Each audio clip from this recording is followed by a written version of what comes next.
신경치료를 할 때 플라즈마를 이용하게 되면은 조직 독성이 없어요. 그래서 그런 장점이 있어요. 이렇게 노출이 되고 있으면은 우선 얘를 일단 신경치료를 해야 될 거예요. 그래서 신경치료는 어떻게 하는 게 우선점이냐면은 여기 보시면은 치아가 이렇게 노출이 됐으면 우선은 이 안을 치료하려면 이 안까지 접근을 해야 될 거예요. 드릴을 이용해 가지고 여기를 이렇게 뚫어요. 웅 해가지고 여기 이렇게 뚫고, 그 다음에 이 안에 치수 조직을 멸균도 해야 되지만 동시에 이 치수 조직들을 멸균하면서 여기를 제거를 해버려요. 제거를 해버리고 여기를 다른 걸로 채워넣거든요. 그래서 구멍을 뚫고 파일이라고 부르는 핀을 넣게 돼요. 사진으로 보게 되면은 치과 엑스를 먼저 찍어야 되겠죠. 치과 엑스를 찍어서 이빨이 어떻게 된 상태인지, 간염이 실제로 이루어졌는지 그걸 먼저 보게 되고, 그 다음에 접근을 하는 거예요. 드릴로 윙 해가지고 뚫고 들어간 다음에 파일을 넣어서 파일이 끝까지 들어가지는지 확인을 하는 거예요. 파일을 여기까지 끝까지 다 들어가도록 확인을 하는 거예요. 파일이 끝까지 들어간 걸 확인을 했으면은 치과 엑스를 통해서 같이 확인을 하게 되고요. 거기를 몇 차례 더 두꺼운 파일로 여기 안쪽 공간을 잡게 돼요.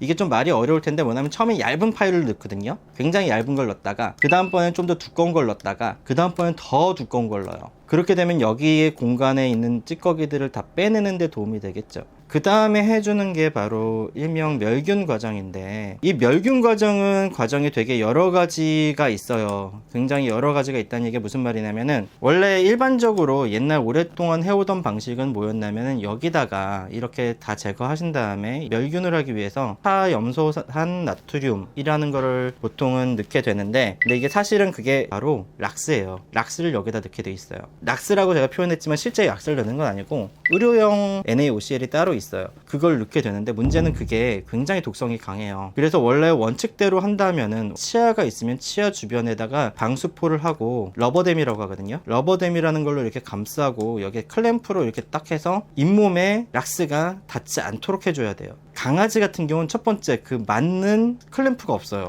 강아지 이빨에 맞는. 그래서 없이 진행할 수밖에 없어요. 그러다 보니까 굉장히 수의사들도 이거 할 때 굉장히 긴장을 해야 되고, 그래서 나온 것들이 락스로 여기를 멸균을 해야 된다. 그래서 그게 위험성도 있고, 그리고 사실 멸균하기도 좀 어려워요. 여기에 압력을 줘서 멸균을 할 경우엔 이 사이로 새어 들어가게 되거든요. 그렇게 되면 이게 조직 독성이 있는데, 이 조직 독성이 들어가 있는 액이 이 안으로 들어가게 되면은 여기에 뭐 염증 물질만 있으면 다행이지만 일반 조직이 있으면 여기도 염증이 일어난단 말이죠. 락스로 인해서. 케미컬 멸균이라고 하는데, 화학적 멸균이라고 하는데, 그런 부작용과 위험성이 있다 보니까 새로운 방법들이 여러 가지가 나왔는데, 첫 번째로는 레이저고요. 치과 레이저라는 게 따로 있어요. 그 레이저를 통해 가지고 이 안을 멸균하는 방법. 두 번째로는 플라즈마라는 게 있어요. 고압의 전기가 나가면서 그때 플라즈마가 방출이 된다고 이해를 해주면 되시고, 그 방출되는 플라즈마는 굉장한 멸균력을 가지게 돼요. 플라즈마를 통해서 여기를 멸균하는 방법, 이렇게 방법들이 나와 있어요. 근데 그 중에서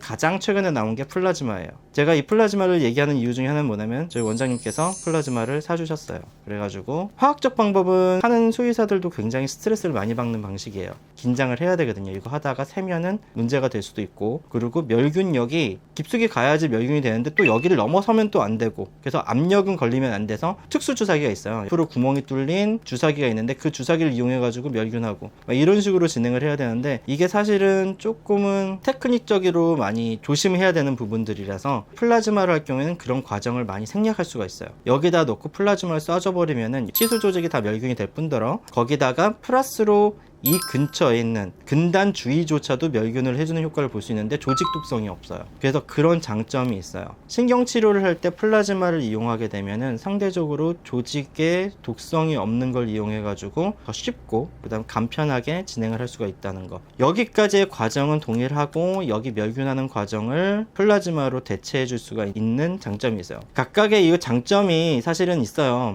화학적 방법 같은 경우는 기본적으로 싸요. 재료비가 굉장히 싸게 먹혀요. 그리고 굉장히 오랫동안 써오던 방식이고요. 이게 거의 사람에서부터 사람 초기 신경치료할 때부터 써오던 방식이에요. 대신 아까 말씀드렸던 위험성이나 과정상에서 조심해야 될 것들이 좀 더 많아요. 플라즈마나 레이저의 장점은 안전해요. 그리고 멸균력도 좋아요. 단점은 장비값이 어마어마하게 비싸요. 사람 치과에서 일반적으로 많이 쓰이게 되고 동물 치과에서는 쉽게 쓰이지 못하는 경향이 좀 있기는 해요. 워낙 비싼 장비다 보니까. 아무튼 플라즈마로 이렇게 멸균을 하게 되게 되고요. 그래서 멸균 과정을 거치고 나면 이 안을 한 번 더 세척을 해주고 그 다음에 이 안을 건조시킨 다음에 여기를 채워 놓는 거예요. 보면은 아까 전에 말씀드린 치과 엑스를 찍고 뚫고 그 다음에 파일을 넣고 넣었다 뺐다 하면서 점점 더 두꺼운 파일을 넣어서 거기를 개통을 해주는 거예요. 개통을 해주고 이 장비 보이시죠?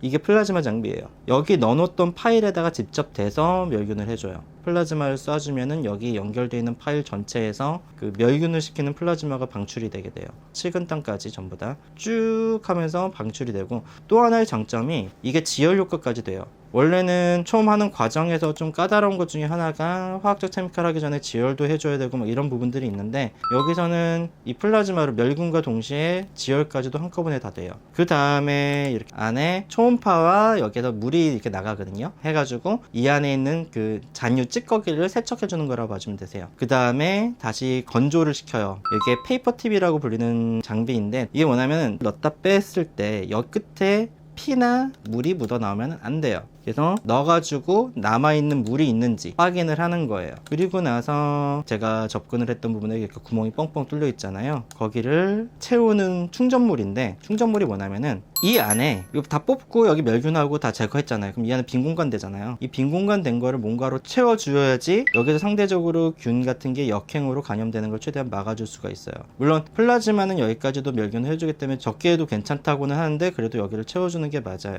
그래서 여기를 필링하는 과정을 거쳐요. 필링하는 과정을 거치는데, 필링하는 과정이라는 게 GP콘이라고 하는 일종의 고무예요. 고무인데 그 고무에다가 MTA라고 하는 여기다 액상 충전물이 있거든요. 액상 충전물을 묻혀가지고 여기를 채워 넣는 거예요. 그 다음에 제가 뚫은 자리 메꿔야 되잖아요. 뚫은 자리 메꿔야 되니까 이거 충전물을 채우는 모습이고요. 충전물을 이렇게 쭉쭉쭉 채우는 모습이고, 그리고 나서 이제 많이 들어보셨을 거예요. 레진은 뭐냐면 여기 뚫린 구멍을 막아주는 역할을 하는 거예요. 막아줄 때 과정 같은 경우에는 지금 제가 지금 뭘 하고 있냐면 이빨에 약간 기스를 내주는 거예요. 왜냐면 레진을 덮을 때 그냥 해도 그냥 잘 붙어 있어요. 잘 붙어 있는데 조금 더 튼튼하게 레진이 붙어 있게 하려면 면에다가 약간의 기스를 내면은 거칠어져서 상대적으로 더 잘 붙어요. 그 다음에 애칭이라는 걸 해요. 애칭이라는 것도 아까 제가 방금 기스 내는 거랑 같은 개념인데 산성의 물질이에요. 산성의 물질이라서 이빨 표면을 거칠게 산화를 시켜가지고 거칠게 만들어주는 거예요. 거칠게 만들어주게 하고 세정을 또 다시 해준 다음에 본딩을 하고, 본딩이 원하는 본드를 붙여줘요. 여기 잘 붙으라고. 그런 다음에 다시 레진을 채운 다음에 한 층씩 채워주고 광중압을 해주고, 자외선을 쏘게 되면은 레진은 딱딱하게 굳거든요. 그래서 레진을 한번 해주고 자외선을 쏴주고 층을 이루어가지고 채워주는 거예요. 이렇게 쭉 채워가지고 맨 마지막에 최종 쪽까지 채우게 되면은 이런 식으로 이빨의 형태를 갖춘 형태가 나오게 돼요. 그래서 이빨도 저작이 가능하게 돼요. 이런 식으로 치료를 진행을 하게 되고요. 보통 이 안쪽에 간염이 이루어져서 치료하는 거, 그러니까 이 과정 전체를 그래서 근관 치료라고 하는 거예요. 잠깐 요약을 하자고 한다면은 이빨의 근관이라는 공간에 간염이 이루어지면은 근관 치료를 해야 되는 거고, 간염이 이루어지는 원인은 굉장히 다양하지만 강아지에서는 이빨이 깨졌을 때 많이 간염이 일어나게 되고, 화학적인 치료 방법도 있고 레이저로 치료하는 방법도 있고 플라즈마로 그 근관을 치료하는 방법도 있지만 할 수만 있다면 플라즈마가 제일 좋기는 하고요. 물론 뭐 화학적 치료가 틀렸다는 건 아니에요. 화학적 치료도 굉장히 오랫동안 써오는 방법이 있고 안전하게만 잘만 진행을 한다면 굉장히 좋은 방법이에요. 레진으로 덮어 씌워서 나중에 이빨을 보존해둔 치료, 이게 바로 근관 치료예요. 그러니까 치아를 살리고자 하는 치료가 근관 치료고요. 치아를 살려서 얘의 삶의 질, 남은 삶의 질을 좀 더 좋게 만들어주자, 제대로 저작을 하고 얘가 살아가면서 이빨이 다시 역할을 할 수 있게끔 해주는 게 근관 치료라고 봐주시면 되세요. 혹시라도 궁금하신 점이나 의문나는 점이 있다면은 병원으로 전화 주셔도 되시고 유튜브에서 질문글을 남겨주시면은 저희가 답변할 수 있도록 해드릴 거고요. 오늘은 여기까지 하겠습니다. 감사합니다.